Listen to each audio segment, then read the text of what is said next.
നമ്മളിപ്പോൾ അമ്പലപ്പുഴ ക്ഷേത്രത്തിന്റെ തടപ്പള്ളിയിൽ എത്തിച്ചേർന്നിരിക്കുകയാണ്.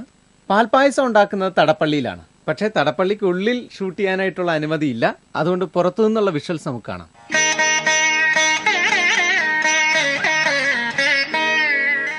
പാൽപ്പായസത്തിന്റെ നിർമ്മാണ പ്രക്രിയ അതിരാവിലെ ആരംഭിക്കും.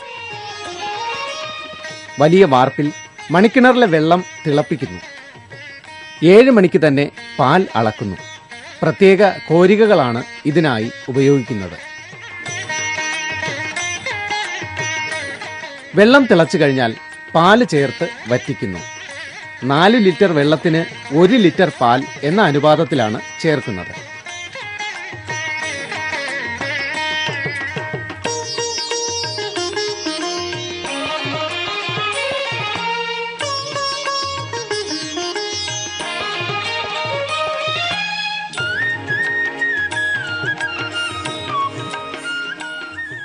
മണിക്കൂറുകളോളം നീളുന്ന നിർമ്മാണ പ്രക്രിയയിലൂടെ വെള്ളം മുഴുവനും വറ്റുന്നു. പാലിന്റെ 1/10 ഭാഗവും വറ്റുന്നു. വറ്റിക്കഴിഞ്ഞാൽ ഏകദേശം 11 മണിയോടെ അരിയിടും. ഉണക്കലരിയാണ് പാൽപ്പായസത്തിൽ ചേർക്കുന്നത്. 3/4 മണിക്കൂറാണ് ഉണക്കലരി വേവാൻ വേണ്ട സമയം.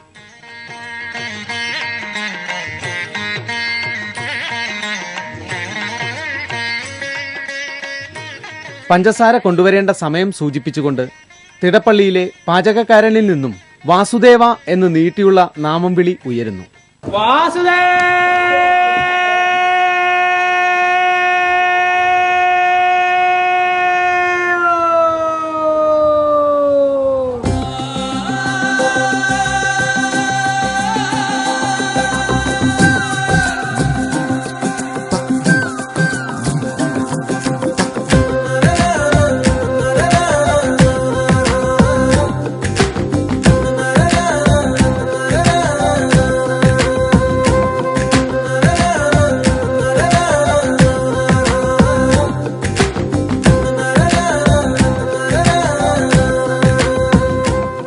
പാർത്ഥസാരഥിക്ക് നിവേദിക്കുന്നതിനായി പാൽപ്പായസം ശ്രീകോവിലേക്ക് കൊണ്ടുപോകുമ്പോൾ ക്ഷേത്രത്തിന് മുകളിൽ കൃഷ്ണപ്പരുന്തുകൾ വട്ടമിട്ട് പറക്കുന്നത് ദിവ്യ ചൈതന്യത്തിന്റെ മറ്റൊരു കാഴ്ചയാണ്.